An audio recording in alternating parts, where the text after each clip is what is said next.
Assalamualaikum warahmatullahi wabarakatuh. Izinkan kami di sini untuk menyampaikan presentasi mengenai minyak bumi dan polusi udara.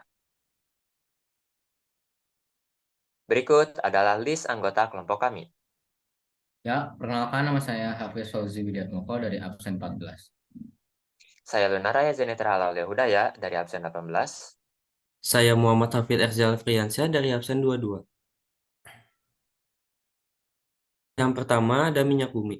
Minyak bumi merupakan komoditi hasil tambang yang sangat besar peranannya dalam perekonomian Indonesia. Minyak bumi merupakan campuran dari berbagai senyawa. Penyusun utama minyak bumi adalah hidrokarbon, terutama alkana, sikloalkana, dan senyawa aromatis.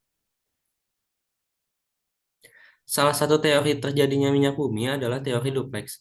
Menurut teori ini, minyak bumi terbentuk dari jasad renik yang berasal dari hewan atau tumbuhan yang telah mati. Jasad renik tersebut terbawa air sungai bersama lumpur dan mengendap di dasar laut.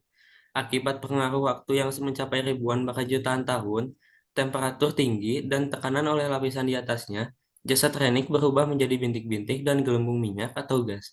Pada daerah perangkap tersebut, gas alam, minyak, dan air terakumulasi sebagai deposit minyak bumi.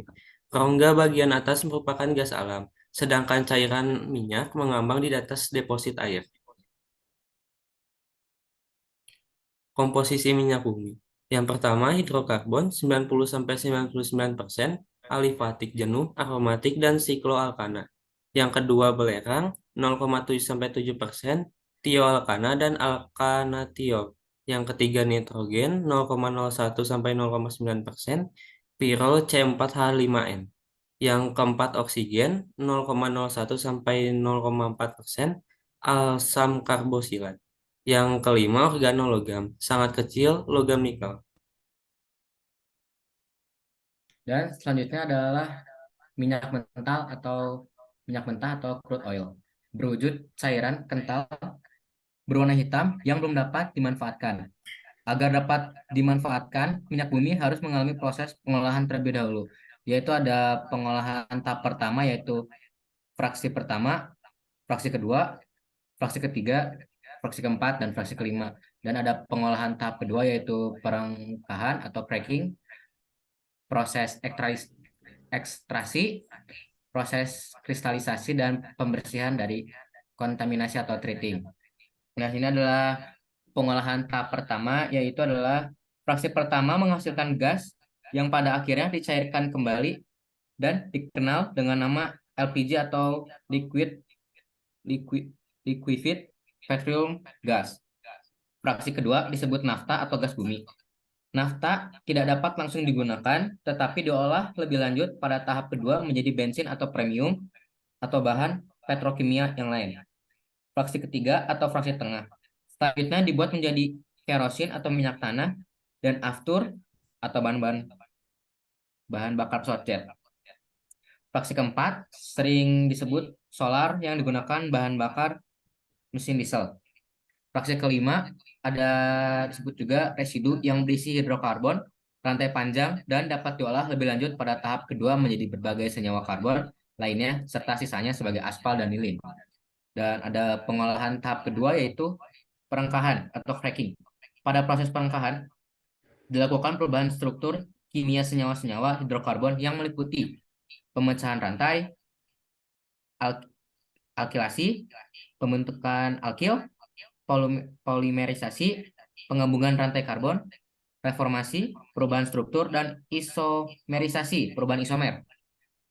Proses ekstraksi, pembersihan produk dengan menggunakan pelarut hingga didapatkan hasil lebih banyak dengan mutu yang lebih baik. Dan ada proses kristalisasi, proses pemisahan produk-produk melalui perbedaan titik cairnya.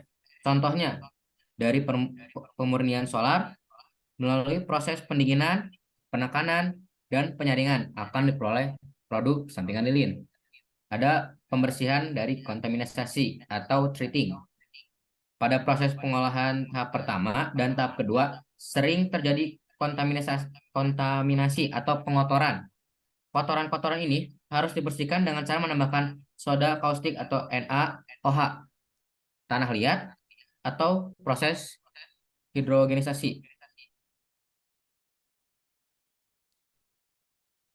Dan sini adalah gambar proses distilasi bertingkat dan hasilnya yang dapat dilihat dari PPT ini. Ada gas, bensin, nafta, kerosin, minyak diesel, minyak pelumas, atau residu. Dan metana jelasnya. Jadi, seperti yang dijelaskan oleh teman saya Hafiz, manfaat minyak itu dapat menghasilkan bensin, LPG, aspal, minyak tanah atau kerosin, dan juga pelumas. Lanjut. Selanjutnya, kita akan membahas tentang polusi udara. Polusi udara terjadi karena adanya reaksi pembakaran hidrokarbon yang tidak sempurna. Oleh karena itu akan terjadinya polusi udara. Jenis-jenis bahan pencemar yang dapat ditemukan dari polusi udara ada karbon monoksida, yaitu CO2, nitrogen dioksida, yaitu NO, sulfur dioksida, SO2, CFC, atau gas rumah kaca, karbon dioksida, CO2. Sebetulnya itu karbon monoksida harusnya CO3 kalau nggak salah.